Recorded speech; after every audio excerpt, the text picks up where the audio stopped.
Hi, Reverend Grace. I tell you, this video is all over the shop, isn't it? But anyway, hello, Reverend Grace here. Week 6 of Lent diary videos. Hi, Reverend Grace here again. This is my 3rd attempt at making this video. So this is going to be a bit of a mashup. This is just how it's worked out this week.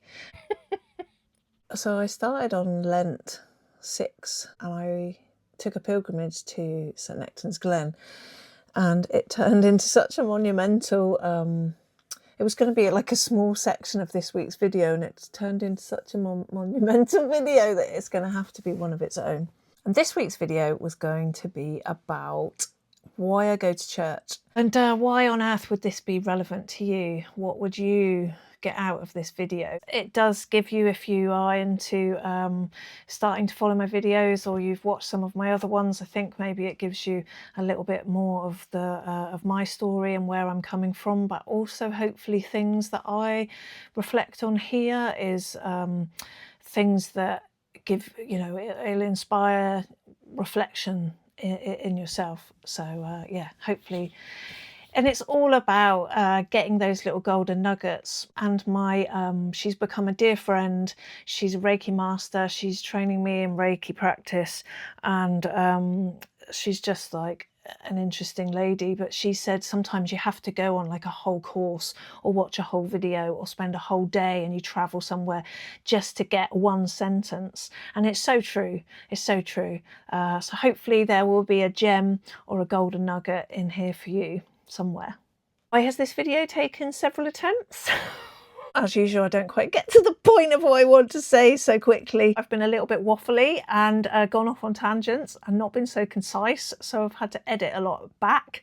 And in some ways, I didn't get quite to the nub of it. And also, when I first recorded this, the first 2 attempts, which was on Palm Sunday, the very next day, I had something happen when I went into work that I will expand on a bit later, that absolutely reflected back what I had literally been talking about the day before. Great is the mystery of faith, and God works in funny ways. If you've watched any of my previous videos, you'll know I'm a One Spirit Interfaith minister. We do a 2-year ministry course, and then we're ordained at the end of it, and then we go out into the world and we serve in whatever way unfolds for us. We all go off and do different things. I was already a very busy celebrant, so I do weddings and hand fastings, but I do a lot of funeral work. That's kind of bread and butter, I suppose, as you'd say it. And so I like a lot of people that have gone down a spiritual path. I was Buddhist. Well, I say Buddhist. I've never really, the thing is, I've never fully fledged signed myself up for something. So with Church of England, I was christened as a baby. I was confirmed at school. I've no intention I've no intention of becoming a vicar or anything like that. I used to think about being a vicar or a nun when I was a kid, but equally thought I was going to be a lorry driver, or I might be like a servant in Buckingham Palace and all kinds of things. And yet here I am today leading the Palm Sunday service, the 8:30 service, not the 10:30. The 10:30 is literally all bells and whistles, and it's a very different beast than the 8:30. 8:30 service is held in the Lady Chapel, and it is generally all ladies that come, and there's just a very small core of us. We don't usually go above 10 people, and that includes whoever's leading the service. Sometimes we have Father Michael leading our, if he comes to do the Eucharist, and then we would usually have, we had, when I first went to this church in 2022, there was the main vicar who became the head of the benefice. There was the canon, she's been there for years. There's this other chap, Father Michael, he's been there for yonks. And there was another lady reverend there. And then over this course of this time, so the other reverend, she's a few weeks, months after I'd been going to church there, she said, "Oh, I'm gonna do a course once a week for however many weeks to teach people how to serve in the church." When I say serve, I mean like you're the person that does the wine and the water. You do the preparation of the altar with the vicar, and he's the one that actually does all the mixing of the wine and the water and blesses the communion and all the rest of it and dishes that out. And I thought, well, that'd be interesting because it's I'll learn a lot from that. And I'd like to know what all these parts of the service mean and the things that they use on the altar. So I did it out of interest, really, not really any intention to serve. I love a bit of learning. That led into me then being a stand-in server at the 8:30 for the main server. And that seems to have progressed into me leading services of worship. I don't know. This is like one of those life turns of events. How did I end up where I am now? Just this last couple of weeks I've been really reflecting on that, like how, because this happens quite a lot in my life. How did I end up here doing this? Mostly I end up doing things because I'm around, I don't know, I seem capable or interested or responsible, or I don't know what I'm giving off, but then they end up asking me, "Oh, Grace, can you do this? Can you do that?" And I just say, "Yeah, okay, yeah, I do that." I don't know. I'm either some kind of yes girl muppet, or I'm happy to help. I'm happy to serve, and as a one spirit minister, that's certainly sort of the way of it. You discern whether something is the right thing to do or not. I suppose it's like anything in life. It's not just being a one spirit minister, but I certainly like, oh yeah, I'll help with that. Like last night a few months ago, I said yes to calling. I used to be a part of a silver band, and I said yes to. I offered to help at their fundraising bingo, and I ended up being the caller for that. I said, "Oh yes, would you like to be the caller?" And so that it all went really well. The one before Christmas, they said, "Oh, we're doing one at Easter. Would you do that again?" So okay, we're going for full house. That last number was 24. Next number out, 54. Huh? Okay, I didn't call it. 24. You've got to watch me, I've got a fishbowl memory, I don't know who put me up here. So that was 24, and now 54. Is this the bit where it goes disastrously wrong? Okay, 84. Cup of tea, number 3. Kelly's Eye, number 1. House. So I end up doing some pretty random things, but they're really good fun, and it makes life interesting, and yeah. So I married my gorgeous husband in 2022, and I left my lovely county of Devon and moved away to live with him. And in the same year, I finished my 2-year ministry course. It also timed with the end of the pandemic. I was absolutely knackered. It was a really full-on 2 years. Planning a complete DIY wedding. We made everything. It was great. It was quite a family effort, making tissue paper flowers and all sorts. It was brilliant. The ministry course was really full-on, indescribable. Didn't know what to expect. A lot of study and reading and writing assignments, but so much other work. Doing peer counselling, spiritual counselling, and so much inner work. Anyway, that was all of that. But alongside that was the pandemic and me working flat out as a funeral celebrant. And I was a single mum. I had my daughter living at home with me then. The whole thing, it was full on. So by the time that I married and I moved, I was not completely wrung out, but I was just like, whoa. And I moved from countryside into a town. Really, like, that had a huge impact on me, being surrounded by buildings and houses, and it just seemed like a constant cacophony of noise and people, and madness and stuff, it was a big thing, a big shift for me that I didn't cope with particularly well. It's taken a long time to find any sort of equilibrium with that. And I kept walking past this church. I saw there was a 8:30 service and a 10:30 service, and I toyed with the idea of going. So yeah, I was looking for a bit of peace. One morning, a voice woke me up, literally woke me up, saying, go to church today. Okay, I don't argue with those sort of things. I don't question it. I suppose I've always been like, do as you're told. But it wasn't really like that. Anyway, I got up and I went to church, and I was greeted by two lovely ladies, and they were by the door and they welcomed me and they said, oh, we're in the lady chapel. And I was like, oh, the lady chapel, oh, that's nice. And not even thinking like what the lady chapel was, I was just thinking like as in ladies. And so I mooched up to the back of the church and went into the lady chapel and sort of just kept my head down because there's all strangers there and I've never been there before, and there was a few others in the chapel, and I sat down.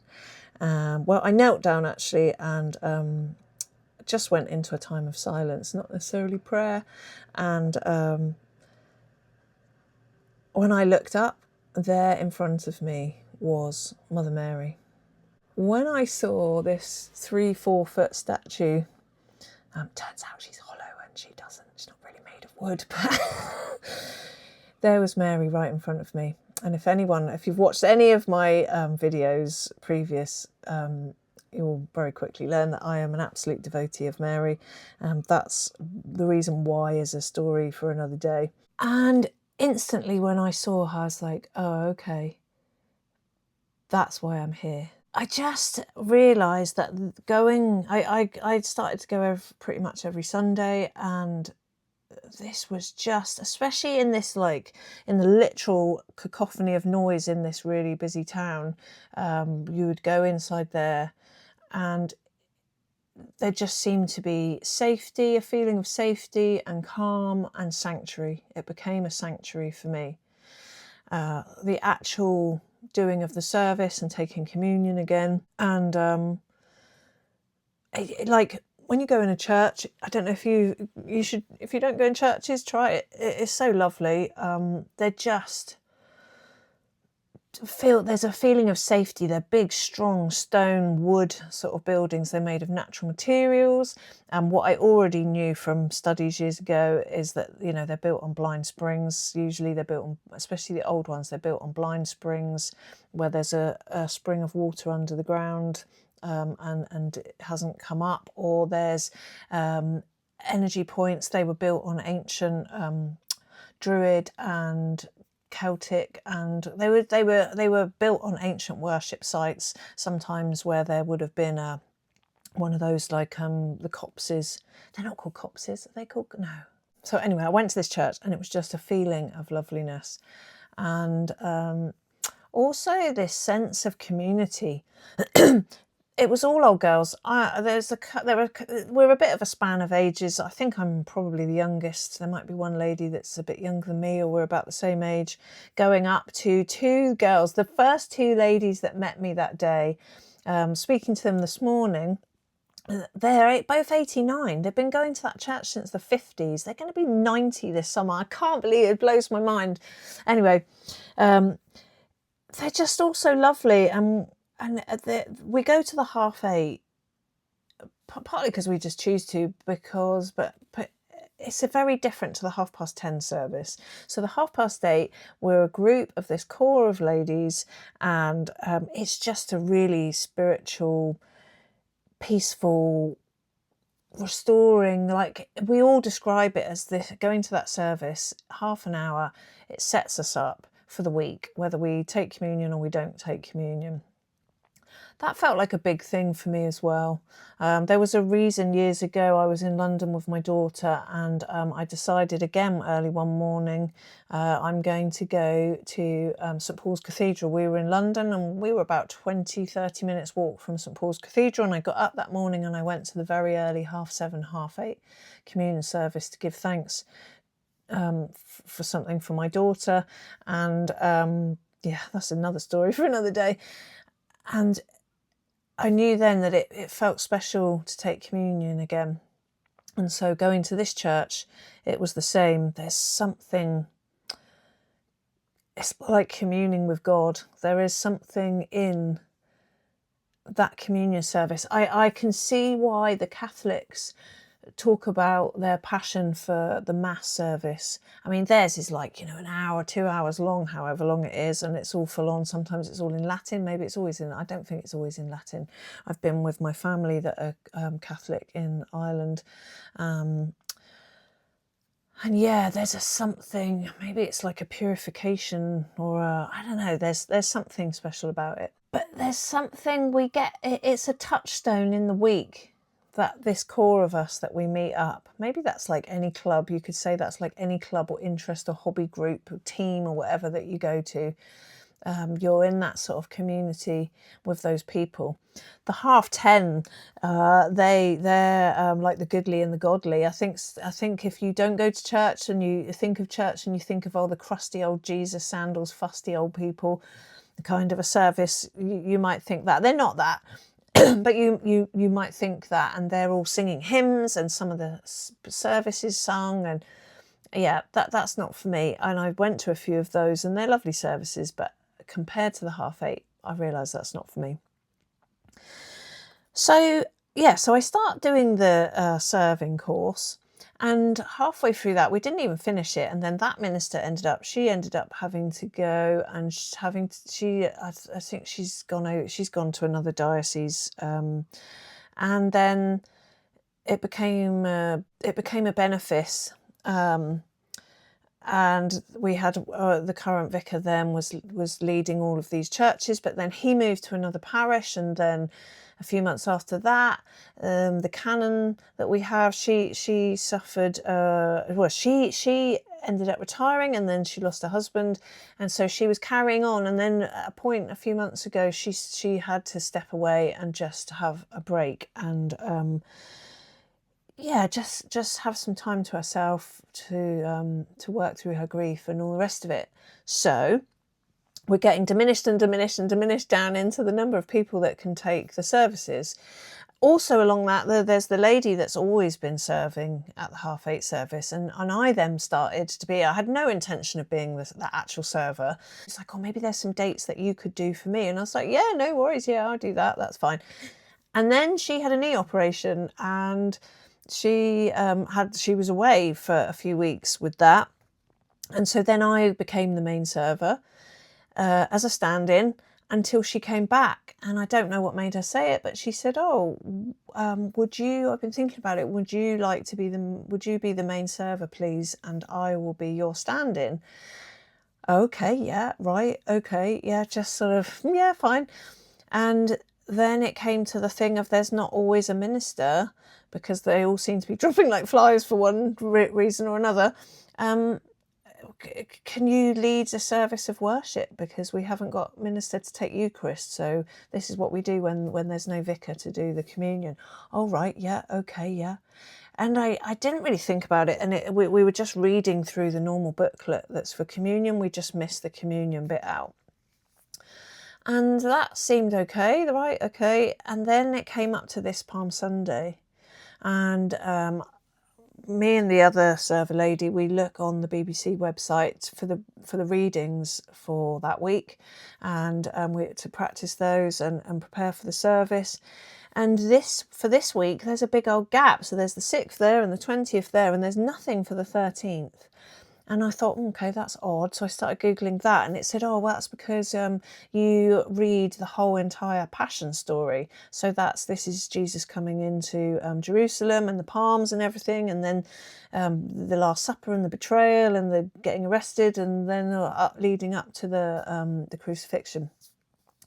And so I was like, right, okay, so I also didn't have time. Last week I was really busy. I had to do extra time at the funeral home, and I had families to meet for my own funerals, and it just all got a bit hectic. And I thought, crikey, I've got to lead this service on Sunday, and this is Palm Sunday. This is not a normal. I can't just read through the blue book that we usually do, because this is this, and it felt like I needed to do it properly and do something. But at the same time, thinking, crikey, I'm not a licensed Church of England minister.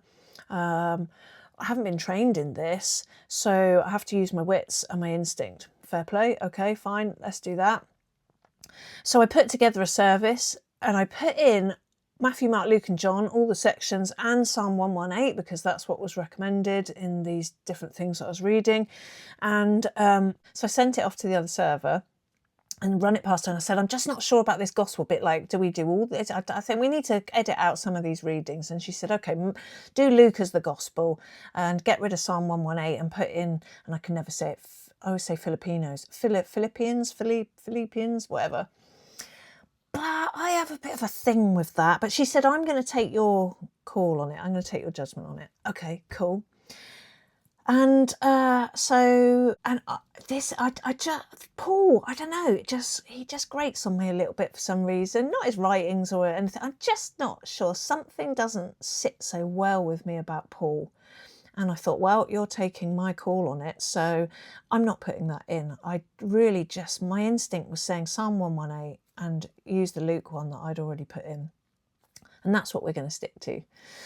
And so leading up to today, I printed out all the things, because usually we have already pre-printed sheets, and I didn't have time to go to the church and use the photocopier. So my printer's driving me mad, because it starts doing this stupid thing when it wants to print double-sided and spit paper out and get stuck halfway through. And oh my word.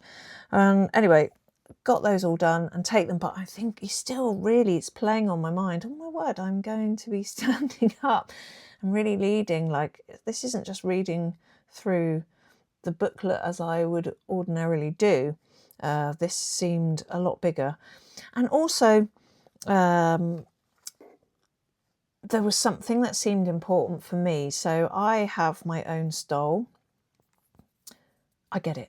I show you. Okay. So I made this myself for my ordination in 2022. And obviously this is particularly special to me. And everything, the same as symbolism in church and things, everything on here. This is an interfaith badge that was given by one of my class friends. She was in my peer group, and especially I usually have different ones on here, but I did a funeral wearing this. I did quite a C of E funeral, so I've taken the others out, but I do have my Mary. Is my Medjugorje Mary? Are you from Paris? No, Medjugorje.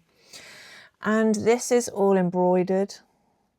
And the stones, my collection of stones, they came to every single residential retreat that we did in our ministry course, and every online class that we had, because we had to do some online because of the pandemic. But as you will now start to see, although this is head and heart, so there's significance of why those are there. And this is where we start getting not very Church of England at all, because these are essentially my spirit animals. Flamingo, I love flamingos. I've always loved flamingos. But when I started looking into the significance and spiritual meaning of flamingos, it's balance, but it's reminding you to have fun. It's like what's the word? Not effervescence. It's, they have a certain presence, don't they? Flamingos, bright, powerful, but somehow they're serene and they're calm, and they're pink, cute. Lotus flower. The coming out of the dirt and the mud and something growing into something really beautiful, and all the petals. And this is harking back to my more Buddhist days. And this little guy, again, I've loved goats since I was teeny tiny. Always wanted a goat. I had to do him a little beard. So I googled a little goat on the internet, and this is the one that caught my eye. He was a little cartoon. Goats I love because they get about in rugged landscape like where I come from, Dartmoor, and they are, yeah, they're sure-footed, and they're fun. They're fun as well. You know, they're a bit cheeky, and but yeah, it's that sure-footedness. And a pyramid, that just harks back to, I don't know, some stuff that is like, speaking of the unknown, the great mystery of it all. Lots of clever people think that they know lots of clever stuff about pyramids, and then other people come out with stuff that seems more credible and blows them out of the water, and they're not necessarily archaeologists. And then on the back is the 3 hair symbol. This is particularly special to me. The church in the village where I grew up is one of the few churches in the world that has a boss of this in its ceiling. Very random, not sure why that particular church in a very insignificant village in, you know, rural Devon, edge of Dartmoor. Yeah, there's obviously good reason why that's up there. I've got more to learn about that. My dad, one of my dad's best friends, a brilliant photographer, and he's written an enormous book on this. He travelled all the way around the world. This symbol is found in China and India and all sorts of places. Where it started. I'm going to read that book. Very few were printed. It's an amazing book. It's a piece of art, really, as I understand it. I haven't actually seen it. My dad's had it all these years, and I still haven't seen it. But yeah, when I get to study that, I will do a video on it. Oh, and also I decided purple is the colour for Lent, and I thought, right, okay, so if I'm to go and do this service, sod it. I'm not a Church of England minister. I have found myself becoming more and more trusted and given, not because I've asked for it, this has just kind of happened, but they obviously trust me enough, and they see something in me that I've been given positions of great responsibility. I you know, just doing this sort of service, I take that as a great responsibility to be doing something like that. And so I thought, right, I'm going to wear, this is a purple dress that I wear for ceremony and hand fastings, and I would wear my stole, yeah, whenever it seems appropriate, and whenever I'm doing ceremony work. And I go to the ordination each year of the new class of One Spirit ministers coming through, and we all wear our stoles. And I just thought today, yeah, do you know what? Actually, I'm going to wear my stole today. This is my work garment, but it is my, it's like a shroud. It's like a protection. It's like it's got my back, especially those 3 hairs. So yeah, I thought, right, okay, I'm a minister. This is my ministerial clothing. I'm going to take my stole and I'm going to wear that today.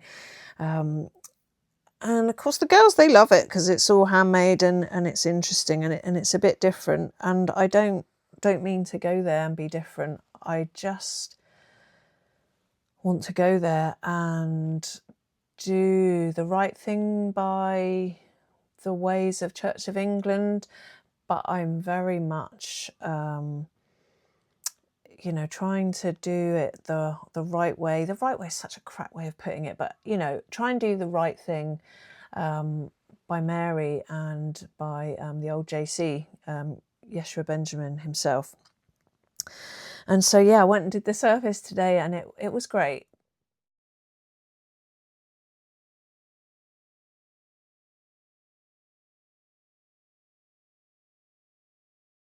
And because she was there and she's got her dog collar, she did the blessing of the palms.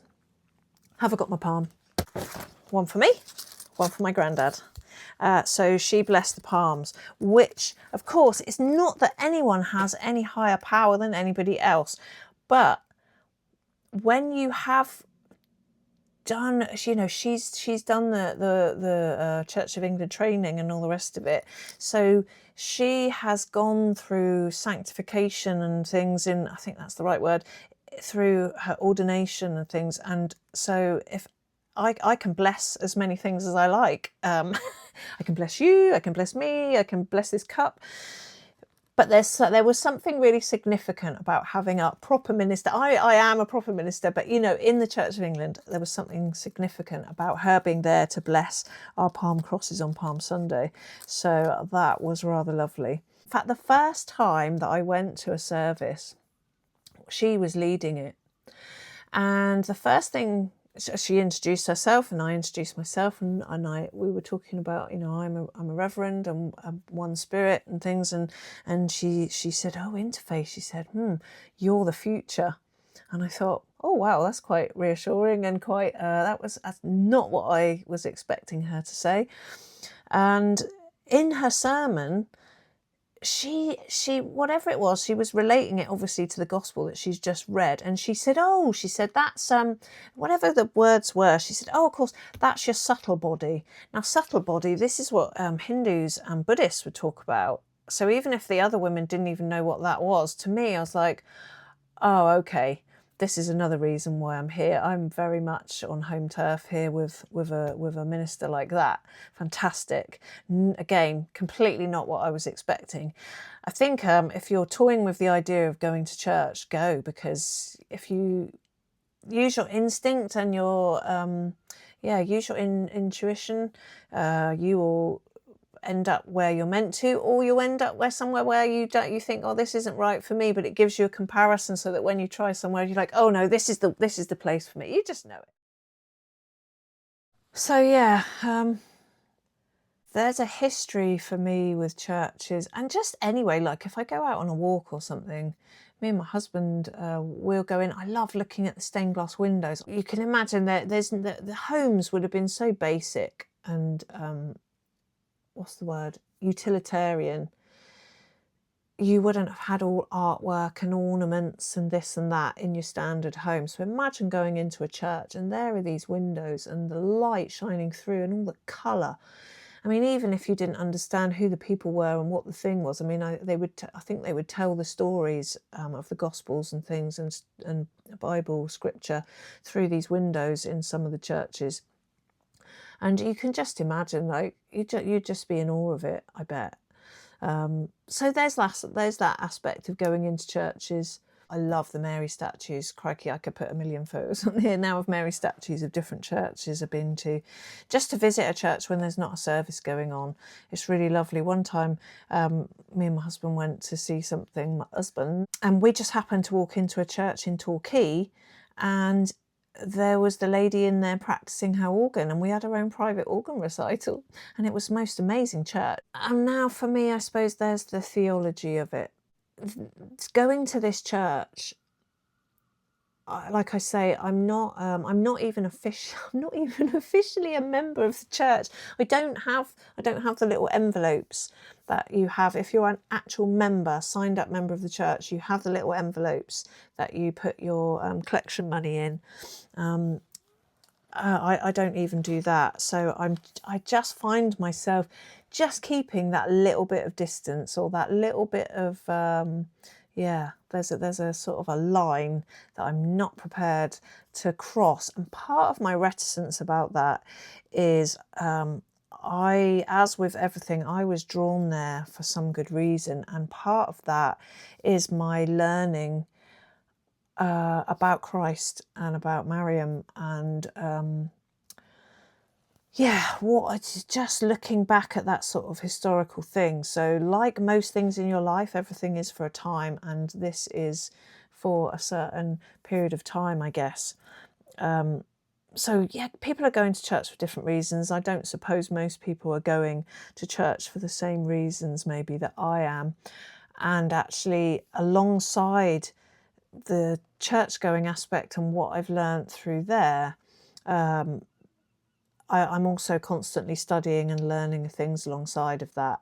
And a lot of what I've learned and come to believe or understand or think, have a very strong sense, is the core truth for me. That's not what is preached and recommended and on offer in, say, the Church of England. I have come to know that ministers, when they do their seminary course, through their study to become vicars and priests and all the rest of it, they apparently they do learn about the more alternative, shall we say, side of things, but that's not what is trotted out in the doctrines and the preaching and all the rest of it.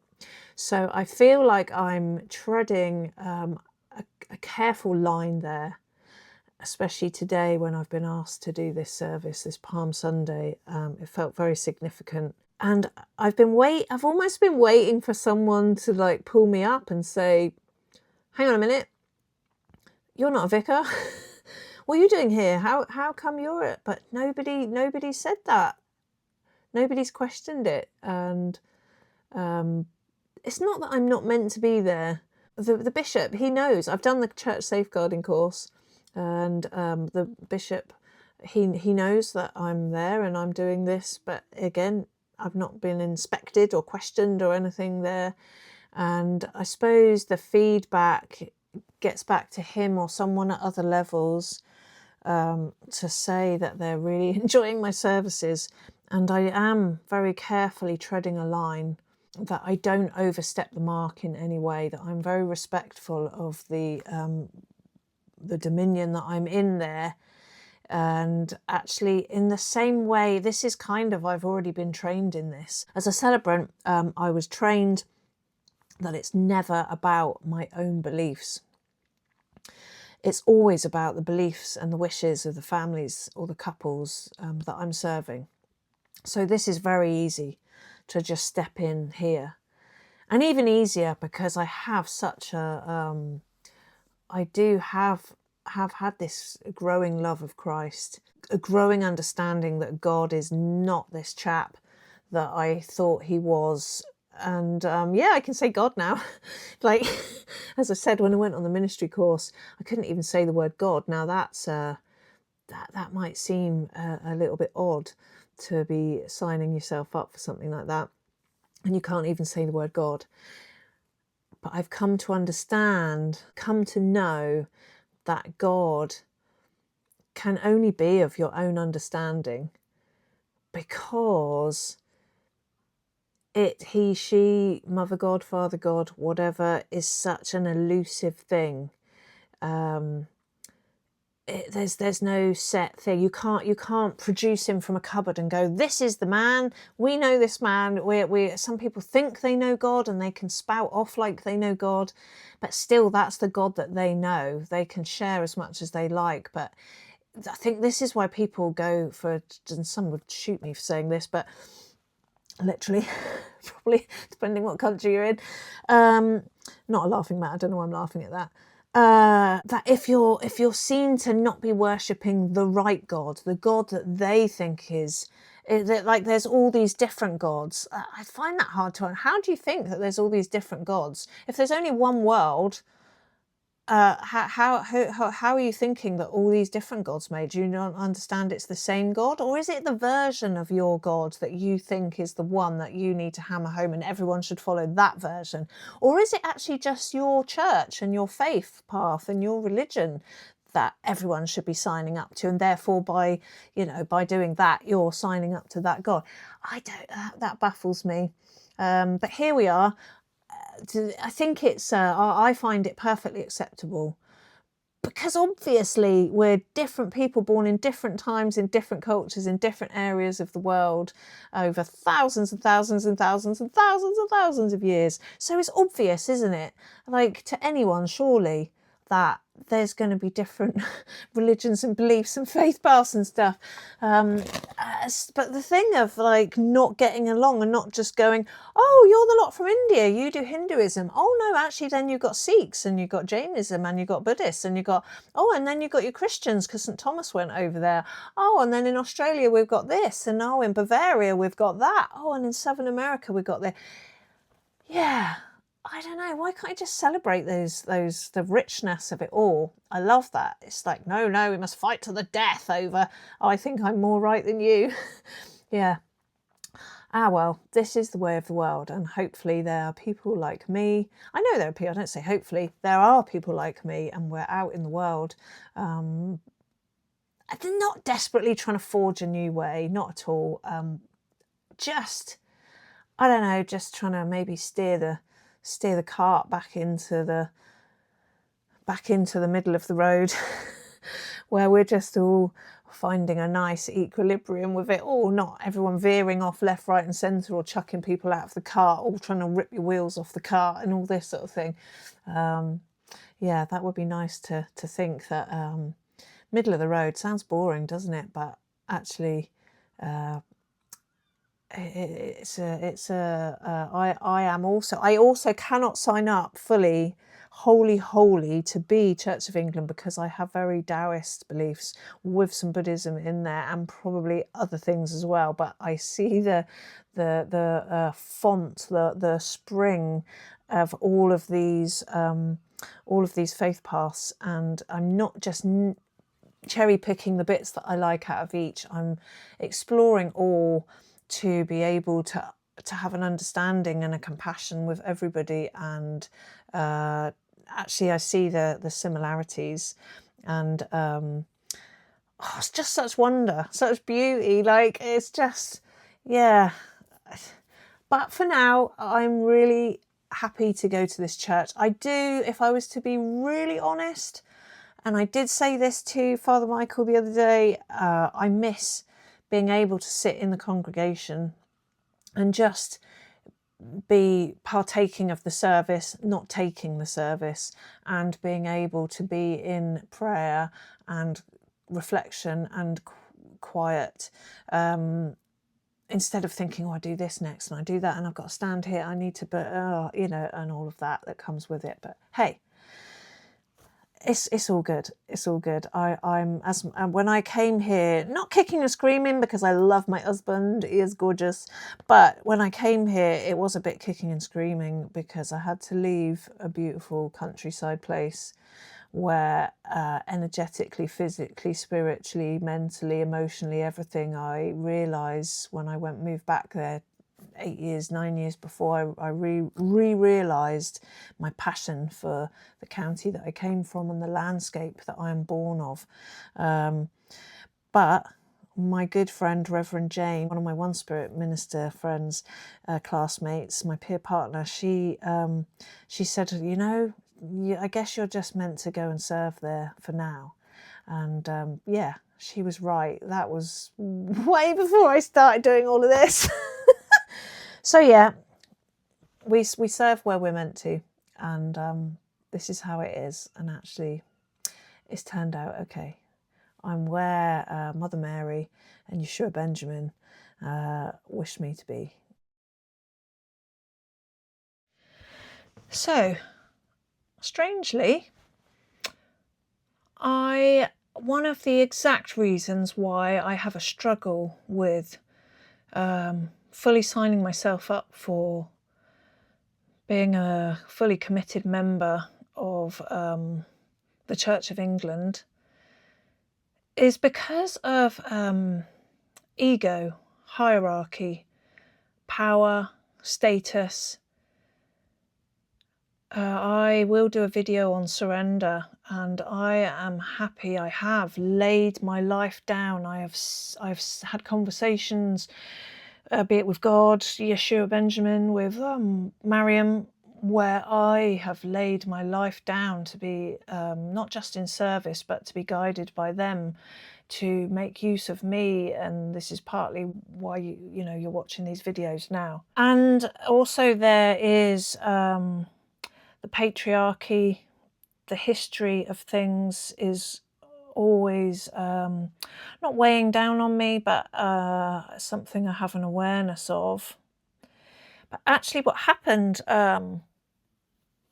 when I went into work on Monday, having made those recordings on Palm Sunday, I did 2 funerals as a funeral director.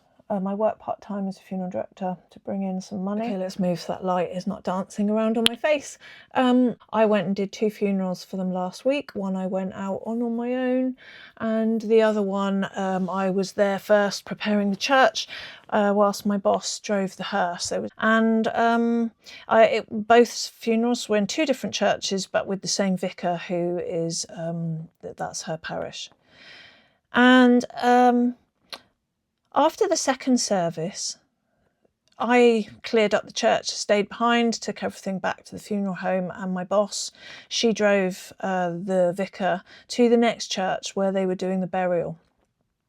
And on the way, the vicar quizzed my boss. First of all, she said, she raised the matter of me walking side by side at her shoulder down the aisle of the church, as if this was a massive no-no.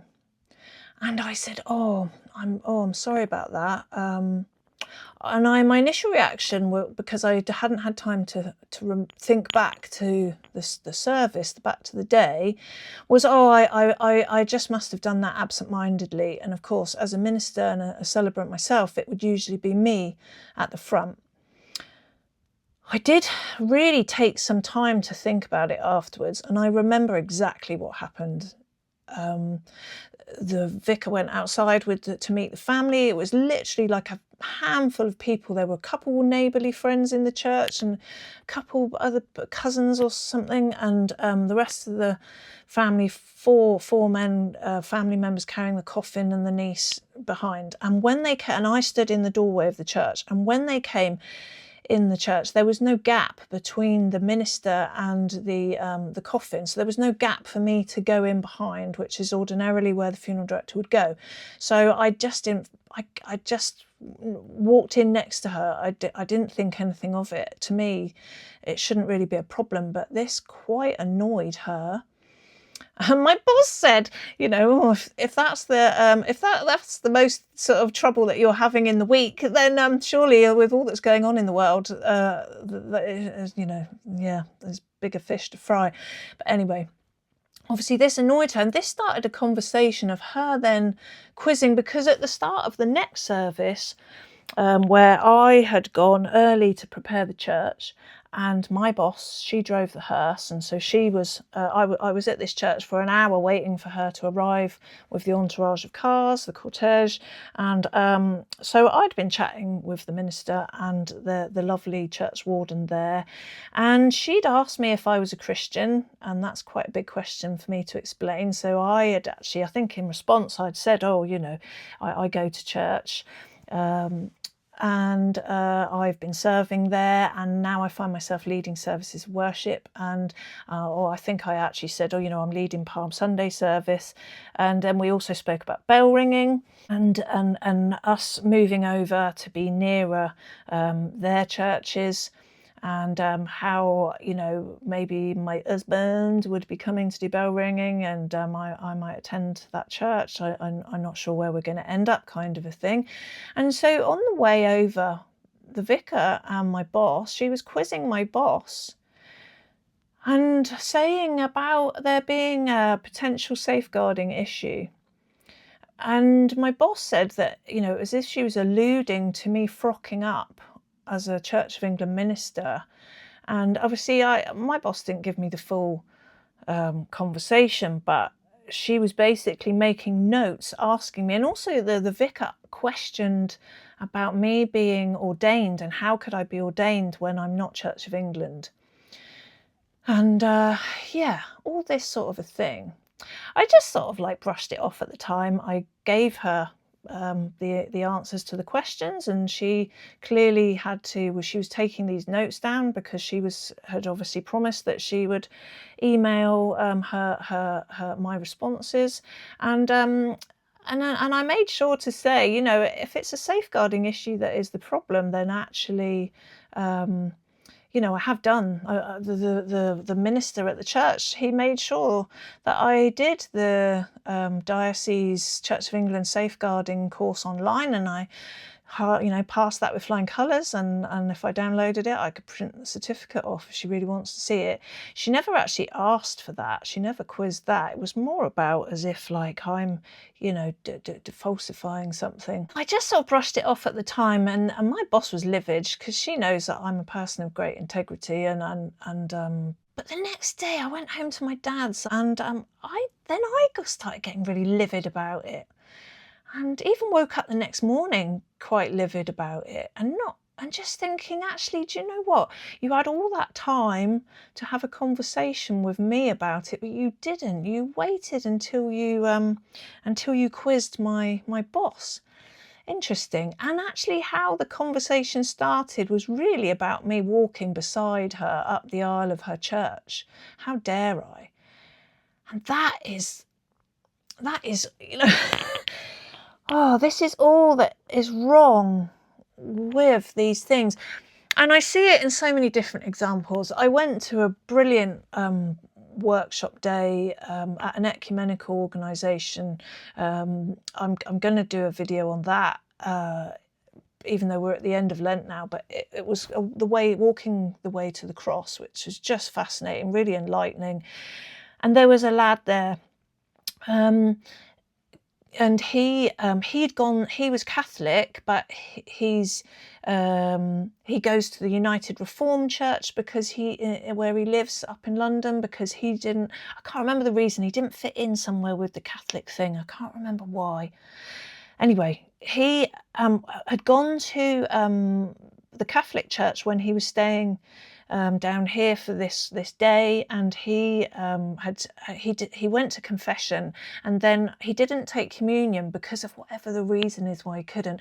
And then he spoke to the priest afterwards, and the priest said, he said to the priest, they were talking about the fact that he didn't take communion, and he said, because I've been attending the United Reformed Church. And the priest was livid and said, you should that should be part of your confession. That's a mortal sin. And this lad was so he was just mortified. He was really upset. And this is the sort of thing, it's like, oh my God, we're talking about Jesus, we're talking about Mary, we're talking, you know, have you learned anything from Scripture? Have you learned anything about the way? I know we're all human, and you can bat things off, and it's all about forgiveness and having understanding and compassion, but dear God, man alive, really? Can they not see that this is why? And God knows I'm into surrender and prayer and all the rest of it, but can they not see that this is why in many churches the numbers are diminishing and people aren't coming? And they're wondering why churches with bloody drum kits and guitars are becoming all the thing. I'm not entirely sure that's the way, but you know what?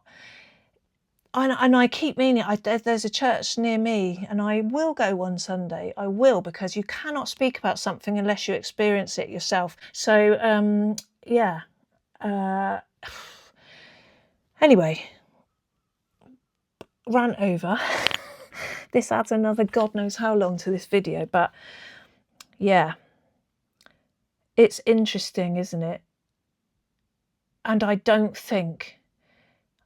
I would still say to you about finding the way for you through whatever faith path it is that gets you to God in the way that feels right for you. I would still say that is a gazillion times better, because we are a gazillion times better than not doing anything at all. And I don't want to damn the atheists, but I just think, you know, it just seems so strongly obvious to me that we are beings of spirit. There's not just this body. It's not just everything here. There is invisible. There is supernatural. There is, I know there is. I've had experiences. And again, I keep on saying this, but it's for another day. But yeah, I just think it's finding, I think this is why there are so many people that are so lost. Because they're literally lost. They're not connecting. My supervisor, when I was training in spiritual counselling, beautiful Irish lady called Pearl, and she told me that quite often when she meets a new client, she say, "I'm going to take you on a journey of like, is it 8 inches? About 10 inches, because I'm going to take you from the head to the heart." And that's what we do as spiritual counsellors. With One Spirit, certainly. And it's finding the spiritual path and the faith path that's right for you, that gets you to that connection. And that's enough of the waffle for today. Peace be with you.